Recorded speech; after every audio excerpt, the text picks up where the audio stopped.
政府が国際法違反の状態をこれ以上野放しにしないように直ちに是正の措置を取られることを強く求めたいと思います。 한일 관계의 근간을 해치고 한일 기존 관계에 손상을 미치는 이러한 상태가 조속히 해소될 수 있도록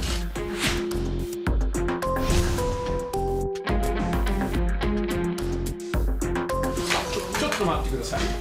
韓国側の提案は全く受け入れられるものでない。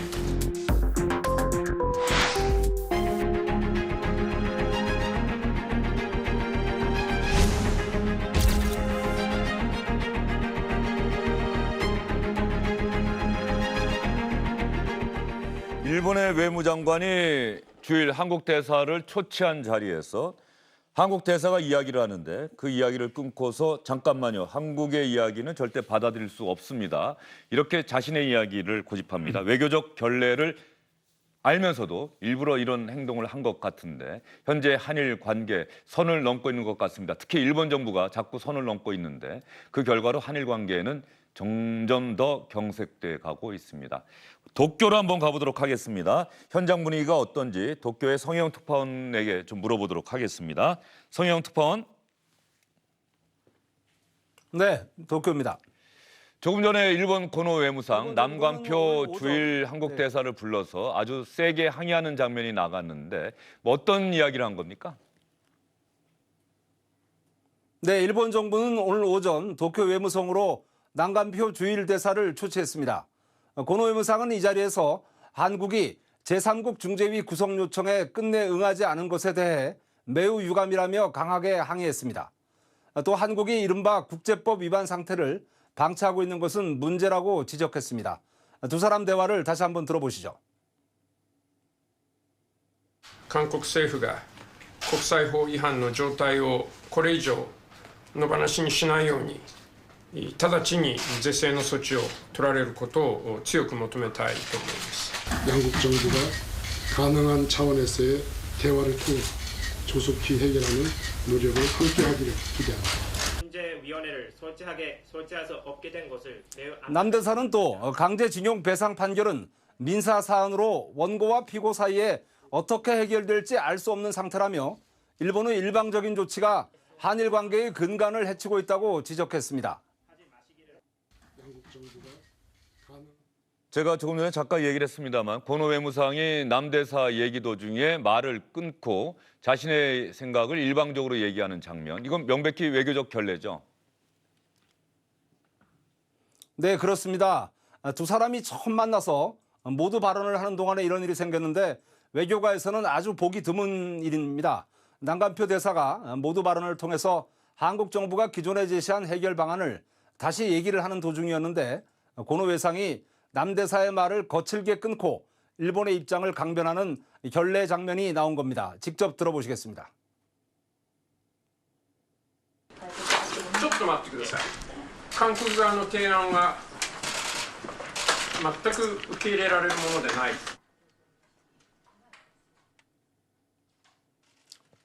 네, 오늘 남 대사와 고노 외상의 면담은 전부 30분 정도 이어졌습니다.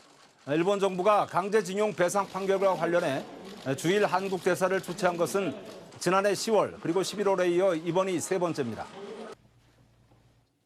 오늘 고노 외무상이 남관표 대사를 초치한 것은 일본의 경제보복 조치와 관련해서 우리 정부가 강력하게 항의하고 그러니까 이런 어떤 사안들을 제3국 중재위로 넘기자라고 하는 그 시한을 정해서 우리 정부에 답변을 요구했는데 우리 정부가 답하지 않으니까 오늘 남관표 대사를 초치한 것 아니겠습니까?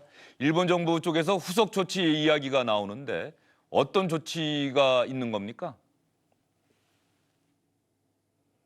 네, 오늘 담화는 직접적으로 경제 보복과는 관련이 없다고 봐야 될 것 같습니다. 다만 오늘 고노 외무상이 남관표 대사와 면담을 한 것은 바로 일본 측이 요구한 징용공 중재위원회 시한이 오늘로 넘어갔기 때문에 일본 측이 일종의 반발을 한 겁니다. 고노 외무상은 남관표 대사와 면담을 마치고 나서 말씀하신 대로 곧바로 담화를 발표했는데 담화에서 중재위를 설치하지 못하는 게 매우 유감이라고 계속 강조를 했습니다. 또 한국 대법원의 징용 배상 판결은 한일 우호 협력 관계의 법적 기반을 근본적으로 뒤집는 것이기 때문에 결단코 받아들일 수 없다고 강변을 했습니다. 그리고 한국 측에 의해서 야기된 엄중한 한일 관계 현황을 감안해서 한국에 대해 필요한 조치를 강구하겠다고 밝혔습니다.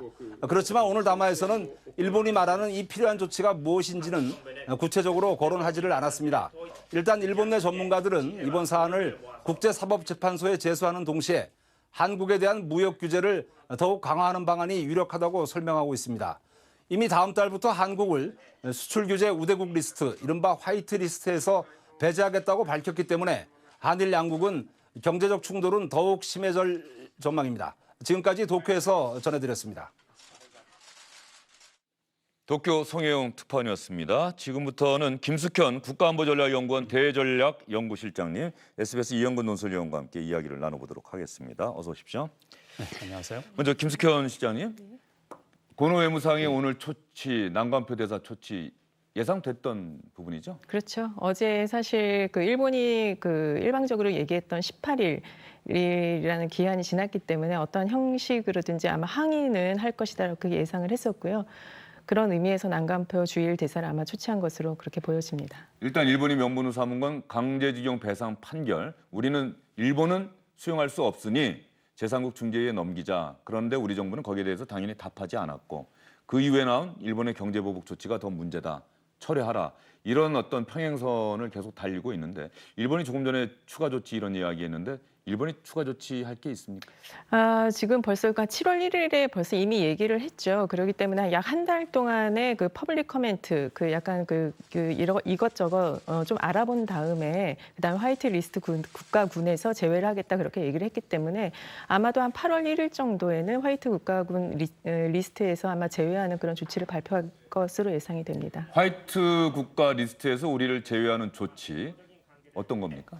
그렇죠. 화이트 리스트 국가군을 제외한다는 것은 소위 말해서 이제 전략 물자뿐만이 아니라 목재라든가 그런 목재에 관련된 부분을 제외하고는 거의 모든 수출 품목에 대해서 사실 규제를 한다라는 대상인데요. 그것인데 다만 지금까지는 약 우대국 조치가 있었습니다. 27개국의 이제 우대국 조치를 취해졌고 거기에는 한국이 포함되어 있었는데 네. 그 우대국에서 이제 제외를 하겠다 그런 이야기죠. 그러면 수출 규제 조치가 더 광범위해진다. 이런 광범위해지죠. 식으로 우리가 받아들이면 되는 거겠죠. 예, 규제 조치도 그러니까 규제 품목뿐만이 아니라 절차도 굉장히 까다로워지기 때문에 상당히 수출하는 데 있어서 여러 가지 절차적으로 공경될 일이 굉장히 많을 것으로 예상이 됩니다. 우리가 상당히 어려운 상황에 네. 처할 일이 많아진다. 우리 난관표 대사가 어떤 면에서 보면 이런 어려운 일 있을 때마다 사실 제일 바쁘고 힘들 것 같다는 생각이 들어요. 네. 벌써 세 번째 초치라고 하는데. 국가 간의 관계에서 문제가 있을 때마다 제일 먼저 하는 행위가 자기 나라에 주재하고 있는 상대국 대사를 초치하는 건 아니겠습니까? 송혜영 특파원이 아까 얘기를 했습니다만 이 문제와 관련해서만 벌써 지난해 10월 11월에 이어서 이번에 세 번째가 되겠습니다. 이 문제라고 하면 강제징용 배상 판결 문제와 관련해서죠. 예. 사실은 이 문제는 일본이 그동안에 외교적으로 국제사회에서 어떤 우위를 차지하기 위해서 그동안 절차를 보면 예를 들어서 한국이 제3국 중재위원회를 수용하라든가 30일 이내에 응해라 이런 절차를 계속 밟아왔습니다. 그러니까 국제사회에서의 여론의 우위를 확보하기 위한 외교적 행위라고 봐야죠. 오늘 난관표 대사를 초치를 한 것도 그런 외교적 행위의 일환으로 해석을 하면 될 것 같습니다. 예. 이런 상황에서 아까 조금 전에 고노 외무상이 난관표 대사의 말을 끊는 장면은 여러분 보셨습니다만 이 청구권 협정은 조금 이따가 이야기를 하겠습니다. 말을 끊었는데 그 다음에 이제 기자들은 이제 물러나 주십시오. 우리가 비공개로 하겠습니다는 그 장면까지 이어졌는데 어떤 장면이 있었던 건지 저희가 좀 그 장면만 아까 말을 끊는 장면만 보여드렸는데 그 다음 상황까지 여러분께 보여드리도록 하겠습니다. 더 나은 해결책을 마련하기 위해 일측이 함께 지혜를 모아 나가기를 기대하겠습니다. 日本側に韓国側の構想をお伝えしてきており、その方法を基礎としてより良い解決策をちょっと待ってください。韓国側の提案は全く受け入れられるものでない。この旧朝鮮半島出身労働者の問題を他の問題と一緒に再出お願いします。関連しているかのように位置づけるのはやめていただきたい。 그리고 이 それは韓国の世論におかしな影響を与えることになります。 그렇게 하시면 그 한국 여론에 그 이상한 영향을 미치게 됩니다. これ以上はマスコミが退出してから申し上げましょう。 언론이 나가신 후에 더 이상 다음에 말씀을 드리도록 하겠습니다. 마지막 장면 보니까 저건 정치인들이 즐겨 사용하는 방식이다라는 생각이 드네요. 네, 맞습니다. 그 고노 외무상은 그 정치인 출신이기 때문에 또 워낙 성격 자체가 좀 다혈질인 그런 성향이 있는 그런 정치인입니다. 예. 따라서 아마 저런 그 퍼포먼스를 하지 않았나 그렇게 생각이 들고요. 아마 저 배경에는 한국에 대한 굉장히 감정적으로 격양이 되어 있다. 우리가 굉장히 화가 많이 나 있다 하는 거를 어필을 하기 위한 것으로 보여집니다. 예, 알겠습니다. 오늘 실장님께 여쭤볼 내용이 참 많은데 일단 조금 전에 우리 화면에 잠깐 나갔었던 네. 그 한일 청구권 협정 3조 네. 어떤 한일 간의 갈등 상황이 생겼을 때 어떻게 한다라고 하는 그런 조항이 거기에 있는 거죠? 네. 한일 청구권 협정에 대해서 우선 좀 설명을 좀 드려야 될 것 같아요. 한일 청구권 협정은 1965년 6월에 도쿄에서 서명을 한 협정인데 이게 1965년에 한국과 일본이 국교를 정상화하면서 한일 기본 조약을 체결하고 거기에 부속 협정으로 체결한 것이 한일 청구권 협정입니다. 이게 모두 4개 조항으로 형성이 되어 있는데요. 1조에는 3억 달러의 무상 차관 제공과 2억 달러의 유상 차관 제공이 규정이 돼 있고 놔두세요. 이거 좀 화면 좀 네. 보면서 갈게요. 네. 예. 네. 그리고 2조에는 이 협정의 성격에 대한 규정이 있습니다. 말하자면 이 협정으로 인해서 국가 간 또는 민간 분야의 그 배상 책임까지 다 뭐 가름한다. 어떠한 주장도 할 수 없는 것으로 한다. 뭐 이런 식의 표현이 들어가 있습니다. 예. 그리고 3조에 만약에 이 문제로 인해서 분쟁이 생겼을 경우에는 어떻게 해결하는가는 이제 3조에 규정이 돼 있는데요. 3조 1항에서는 분쟁이 생기면 일단 외교 경로를 통해서 해결을 하고 외교 경로로 해결이 안 될 경우에 30일 안에 양국이 임명하는 위원동으로 중재위원회를 구성한다. 이 중재위원회에서 30일 안에 제3국 중재위원을 임명하도록 한다. 뭐 이런 절차를 규정하고 있는 것이죠. 예. 그러니까 일본이 어제까지를 제3국 중재위원회 구성의 시한으로 제시한 것은 이 30일이라는 규정을 근거로 해서 제시를 한 거죠. 지난달 29일 날 통보를 했으니까요. 네. 저 규정, 일단 청구권협정 3조 조항은 어떤 면에서 좀 유명무실한 것 아닌가 싶은 생각이 드는 게 우리뿐 아니라 일본도 저런 조항을 다 안 지킨 적도 있지 않습니까? 어떻습니까? 맞습니다. 지난번에 그 위안부 문제가 있었을 네. 때에도 그 우리가 요청을 했지만 일본이 그 응하지 않았던 그런 적이 있었고요. 따라서 이것은 강제 조항은 아닙니다. 그러니까 반드시 한국과 일본과의 합의에 의해서 외교적 경로를 해결을 하거나 문제가 있었을 때에는 중재위원회를 설치하거나 혹 그것도 안 됐을 경우 제3국을 넣은 중재위원회에 회부한다라고 그렇게 되어 있기 때문에 이것은 어디까지나 한국과 일본의 합의에 의해서만 가능한 사안이라고 볼 수 있겠습니다. 여기서 중요한 부분 중에 하나가 그 분쟁 해결 절차의 제 첫 번째 조건이 외교적 해결이란 말이에요. 그러니까 네. 우리 정부 입장에서는 외교적 협의도 제대로 진행이 되지 않았는데 그 다음 단계인 제3국 중재위원으로 가자는 일본의 주장은 근거가 없다는 얘기를 하고 있는 거죠. 예. 네. 청구권협정 이야기가 나왔으니까 말이죠. 얼마 전에 청와대하고 아마 또 조선일보하고 그 문제가 좀 있었던 것 같아요. 그 청구권협정에서 아까 2조 조항에서 모든 것들을 다 가름한다라고 하는 부분도 있는데 2005년에 노무현 정부 시절에 민관공동위원회가 구성이 됐고 당시의 보도자료도 제가 지금 보고 있는데 강제징용 피해자들에 대한 이 보상 문제, 배상 문제가 과연 한일 청구권 협정으로 가름이 된 건지 지난번에 나왔던 우리 대법원의 판결은 그렇다고 하더라도 개인의 피해 배상 청구권까지 소멸된 것은 아니다라는 게 우리 대법원 판결의 요지였던 것 같은데 실장님 어떻게 생각하십니까? 이게 참 어려운 예. 부분입니다. 사실 이게 1965년 한일협정을 체결할 당시에만 하더라도 이것을 명백하게 이거를 규정하지 않았기 때문에 사실 지금까지 이 문제가 끌려온 거거든요. 따라서 당시에 이제 그 일본 기업, 그러니까 일본 정부에서는 우리에게 그 배상을 했다라고 그렇게 얘기를 한 거고 우리는 그 배상을 하지 않았다라고 그렇게 얘기를 하는 거기 때문에 지금까지 오는 거고요. 그다음에 일본에서 얘기하는 건 소위 말해서 개인 청구권 다 소멸되었다라고 하는 거는 대시 개인한테 줄 돈을 일괄해서 한국 정부가 가져갔다. 그 돈으로 그 개인들에게 뭐 나눠주겠다라는 네. 뭐 그런 거는 잘 모르겠습니다만은 그걸로 해결됐다라고 하는 그런 입장이죠. 그래서 이게 문제가 돼서 사실 2005년도에 지금 조선일보하고 청와대와 공방이 있는 것처럼 이걸 해서 이제 그 한일 회담이 이제 30년이 지난 다음에 문서가 공개가 되지 않았습니까? 그래서 관련돼서 민간 공동위원회가 이제 개최가 돼서 이때 당시에 얘기를 이제 다시 그 논의를 하게 되었는데 이때에도 좀 상당히 좀 애매모호하게 그 명확하게 개인 청구권이 소멸되지 않았다라고 하는 그거는 밝히고 있지 지금 않은 상황인 거죠. 예. 근데 어떻게 이거- 보세요? 2005년에 민간공동위원회에서 내린 결론은 어떻게 보십니까? 그때 당시 2005년도 당시에는 그러니까 1965년 그 합의 이후에 어쨌거나 국가가 한국이 그거를 받았고 그렇기 때문에 개인 청구권이 한국 정부가 해결해야 할 문제다라는 거를 이제 일관해서 그거를 계속해서 지켜왔습니다. 그렇기 때문에 한국 정부 차원에서는 이 강제징용 관련된 사람들에게 거의 7천억 원 가까이 되는 그 사실 보상을 지금까지 해왔고요. 그런데 이번 이제 대법원 판결로 인해서 개인 소멸권이 사실 그러니까 개인 청구권이 살아있다라는 이제 결국 판결, 그거에 대한 핵심은 역시 식민 지지배의 불법성에 그 관련된 거기 때문에요. 그거에 대한 역시 굉장히 이건 복잡한 사안이라고 볼 수 있을 것 같습니다. 이번 사안의 핵심은 일본이 한국을 식민 지배하고 그 기간 동안에 한국 국민들에게 끼친 잘못된 영향이 불법적인 것이냐 합법적인 것이냐에 대한 해석이 일본과 한국 사이에 아직까지도 해결이 되지 않고 있다는 것이죠.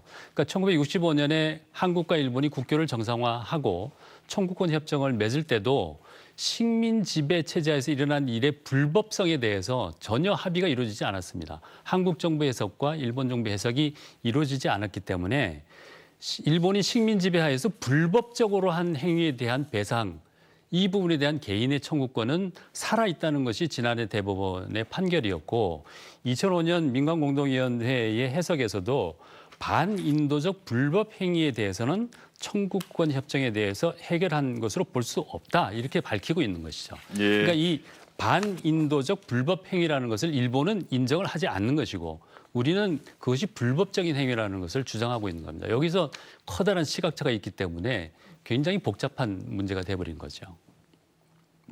이 얘기를 한 거는요. 당시에 있었던 내용 중에 일본군 위안부 문제 등 일본 정부 군 등 국가 권력이 관여한 반인도적 불법 행위에 대해서는 청구권 협정에 의하여 해결된 것으로 볼 수 없고 일본 정부의 법적 책임이 남아 있다라고 명시는 돼 있는데 여기에 과연 강제징용이 들어가 있느냐라고 하는 그런 해석의 문제가 좀 있는 것 같아서 제가 질문을 좀 드린 겁니다. 네. 워낙 우리 실장님이 일본 문제에 대해서는 정통하시니까. 더구나 실장님이 이번 문제와 관련해서 2005년 그 민간합동 발표문 저희가 이야기를 해드렸고요.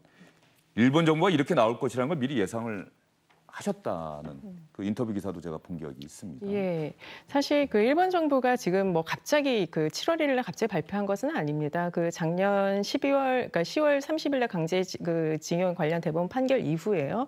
한일 양자간 좀 협의를 하자라는 그 얘기도 계속해 왔고, 그다음에 12월 말 정도에는 사실 경제 통산성을 중심으로 해서 수출 규제 및 여러 가지 경제 상응 조치에 대한 TF가 구성이 되었습니다. 그래서 그것이 운영이 되었고요. 그다음에 1월 달에 사실 저희 연구원에 이제 그 한일 그 전략 대화가 있는데요. 그때 일본 측에 참석했던 이제 많은 그 인사들께서도 그 경제 문제, 경제 보복 또는 경제 상응 조치를 취할 가능성에 대해서 매우 우려를 했고 그 이후에도 저희 그 면밀하게 그 시나리오에 대해서 일본이 할 그 대응과 그리고 우리가 어떻게 해서 그거에서 대응을 할 것인가에 대한 사실 검토는 지금까지 해왔었습니다. 예, 그래서 일본 정부가 이렇게 나올 것이라는 건 충분히 예상 가능했다라고 하는 부분이고요.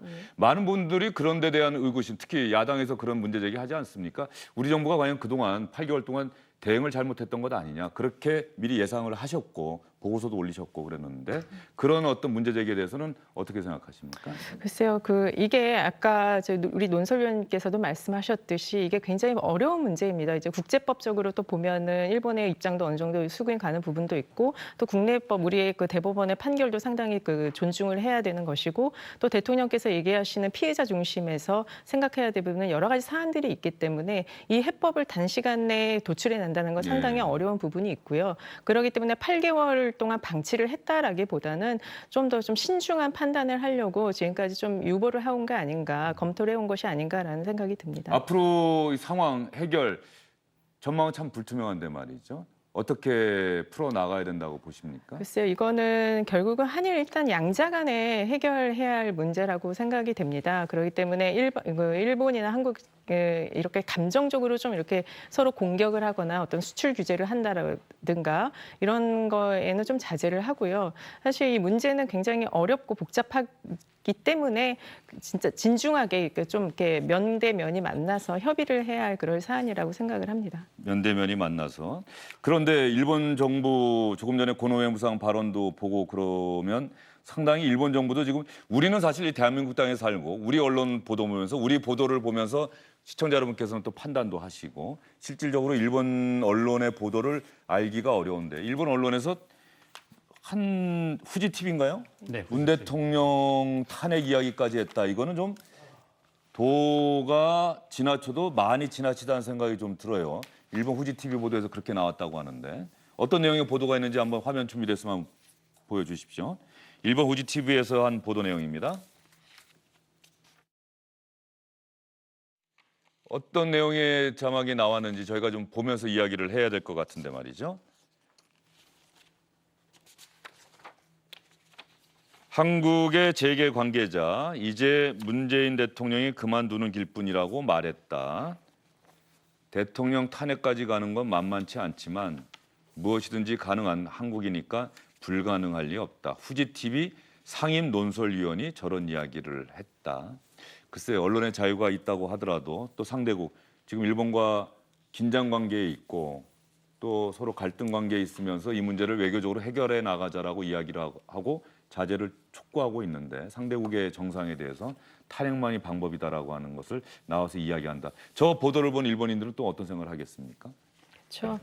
사실 저희 후지 테레비라고 하는 데가 좀 사실 굉장히 극우 보수 성향이 강한 그런 쪽입니다. 그러니까 우리가 잘 알려져 있는 그 산케이 신문이라고 있는데요. 그래서 후지 산케이 신문이 같은 계열 회사입니다. 예. 그렇기 때문에 상당히 후지 TV와 산케이 신문이 같은 계열이군요. 예, 맞습니다. 예. 그렇기 때문에 그 산케이 신문에서 나온 보도를 그대로 보도를 하는 그런 경향도 상당히 많이 있고요.